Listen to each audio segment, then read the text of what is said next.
Today we are going to look at groups and regions of the periodic table. So our question of the day is, what are some patterns in nature that you already know of? One way to classify atoms on the periodic table is whether they are a metal, a nonmetal, or a metalloid. So metals are shiny, they reflect light. They're malleable, which means you can bend them. They're ductile, which means you can stretch them out really thin and turn them into wires. They tend to lose electrons when bonding, so they form positive ions. And they conduct heat as well as electricity. Metals are always found on the bottom left part of the periodic table. Here are some examples of metals on the periodic table: mercury, gold, copper, gallium, aluminum, and bismuth. We'll come back to metalloids in a minute. First, I'd like to take a look at nonmetals. They're dull, which means they don't reflect light. They're brittle when solid, which means they break apart easily. You can't really bend them. They don't conduct heat or electricity, meaning they're insulators. And they tend to gain electrons when bonding. Nonmetals tend to be in the top right corner of the periodic table. Hydrogen is also a nonmetal. Most nonmetals are gases, such as hydrogen, nitrogen, oxygen, fluorine, chlorine, and all the members of group 18, the noble gases. Sulfur and carbon are nonmetals that are solids at room temperature. Now we are going to look at metalloids. Metalloids are sort of semi-metals. They've got some properties of metals and some properties of nonmetals. For example, metalloids tend to be a little shiny, they reflect light, but they're also kind of brittle. They tend to break. They conduct some electricity, but not a lot, and they have the option to either gain or lose electrons when bonding. They're in the little staircase. Here are some pictures of metalloids, including silicon, antimony, boron, and arsenic. Now, let's look at the first column of the periodic table. The first group, or family, is called the alkali metals. They are highly reactive, so they tend to react a lot chemically. They have one valence electron, as you can tell from the fact that they're in the first column, and they quickly oxidize or react with oxygen in the air. They also tend to form very strong bases. The second column, family or group, in the periodic table is the alkaline earth metals. They tend to be moderately reactive, so they react a good bit, but not as much as the alkali earth metals. They have two valence electrons from the fact that they're in the second column, and they form strong bases. In the middle of the periodic table is this group called the transition metals. Transition metals can have multiple different oxidation states or charges, so we have to be careful when assigning their charges to them. These transition metals tend to form colorful solutions. They are very hard and tough metals. The lanthanides are this top row of the bottom section of the periodic table. Notice how they go right after lanthanum. They are rare earth metals that are very malleable, they can be bent, and they oxidize very quickly in the air. So they are highly reactive with oxygen. The actinide metals, or this bottom row of the F block, go directly after actinium. They tend to be radioactive, so they decompose naturally to let off different forms of radiation, and they tend to oxidize or react with oxygen in the air. Now we get to the other metals.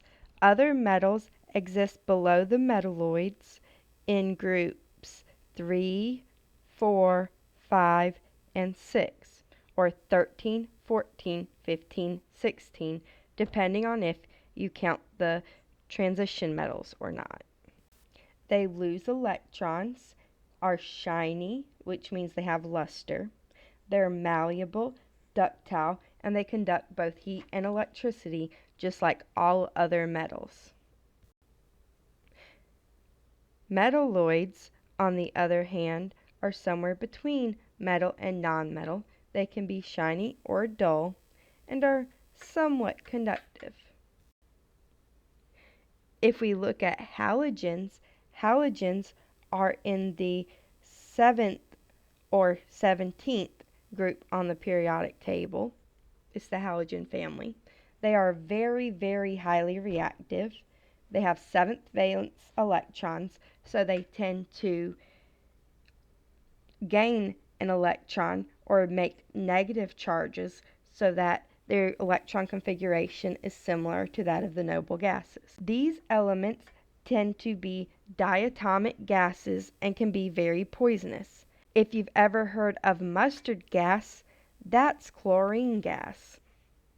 Now let's look at group 8 or 18, which is the family of noble gases. These gases have 8 valence electrons, which is a full valence shell. This makes them very inert or unreactive. They don't like to react because they already have all the electrons they need. The other nonmetals are in groups 4, 5, and 6, above the ladder of metalloids. Fun fact, nitrogen and oxygen are also diatomic gases, just like fluorine, chlorine, bromine, and iodine. Carbon is the basis of organic chemistry, and both phosphorus and sulfur can make very unique bonded molecules. But we're not going to talk too much about that right now. For now, I need you to focus on the fact that nonmetals are all brittle if they're solid. They can be gas, although some of them are solids. And they are non-conductors. They don't conduct electricity. Another word for this is an insulator, if you're talking about heat. Nonmetals all tend to gain electrons, but carbon's a little special. It can gain or lose electrons because it's in this middle group.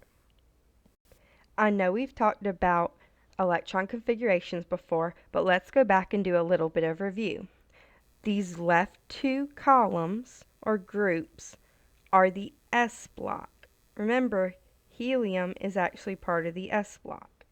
The S block is 2 elements wide because an S orbital holds a maximum of 2 electrons because it only has 1 suborbital. Next we have the P block, which is the right 6 elements, although helium's not part of the P block. The reason why it's 6 elements is because there are 3 p suborbitals, each of which can hold 2 electrons, so the maximum number of electrons is 6.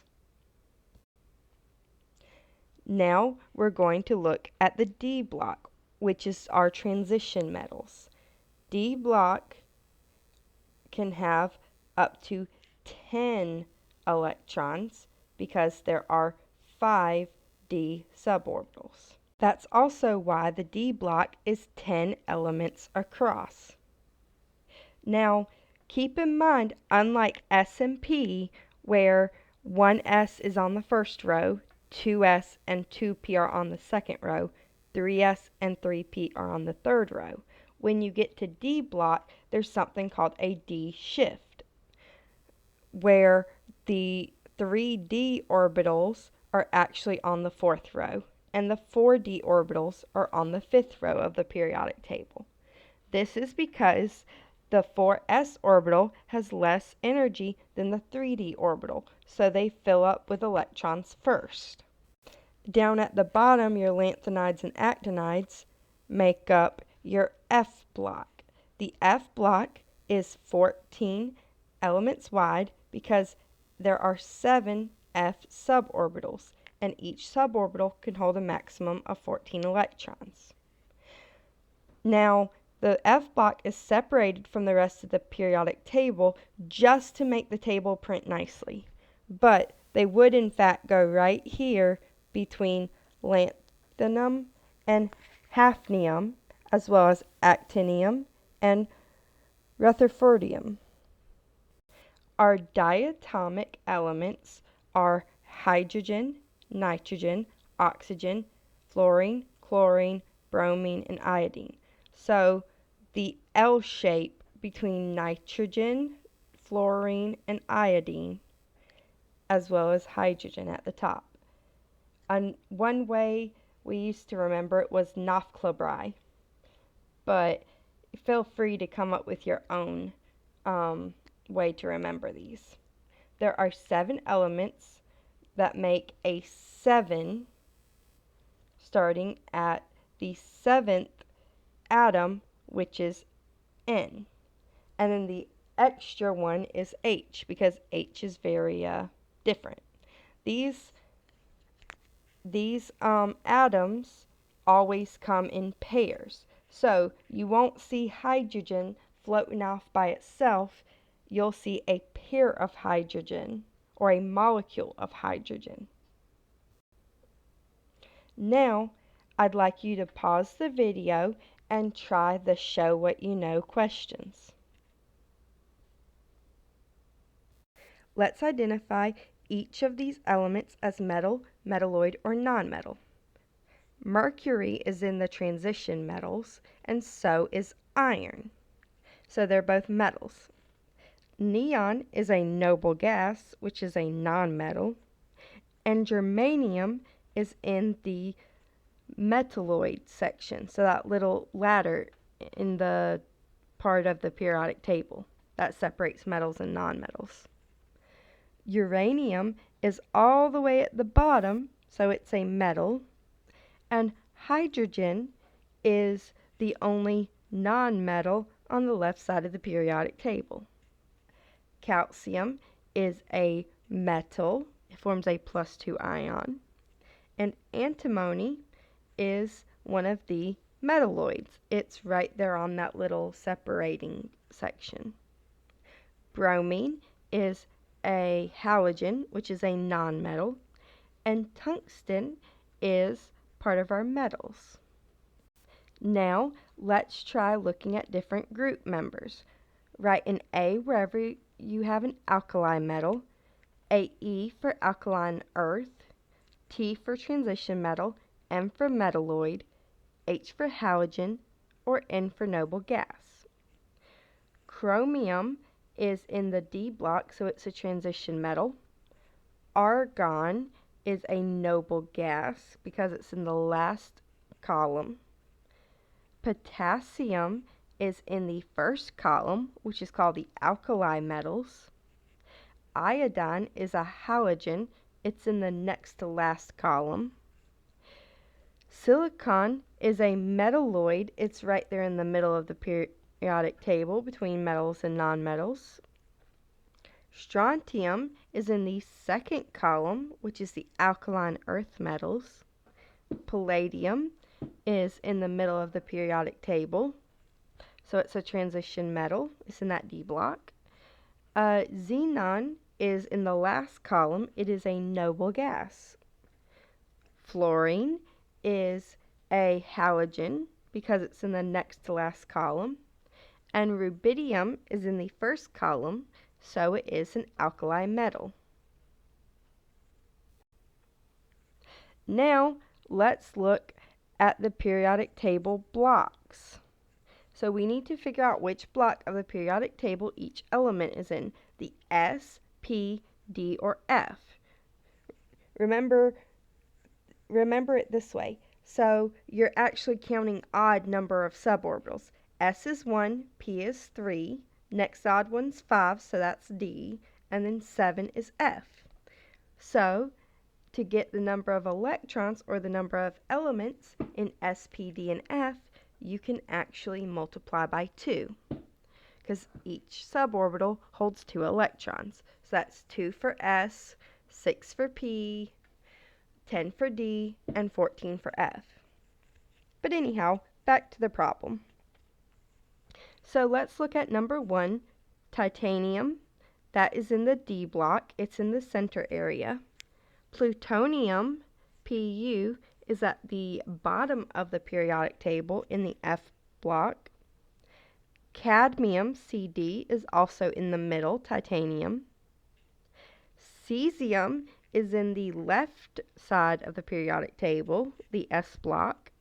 And sulfur is on the right side, the P block. Thorium is at the bottom in the F block. Magnesium is to the left, which is the S block. Nitrogen is to the right, that's the P block. Krypton is to the right, that's the P block. And sodium is to the left, that's the S block. Please raise your hand if you got any of these questions incorrect and you need help on figuring out why or how you can fix your mistakes.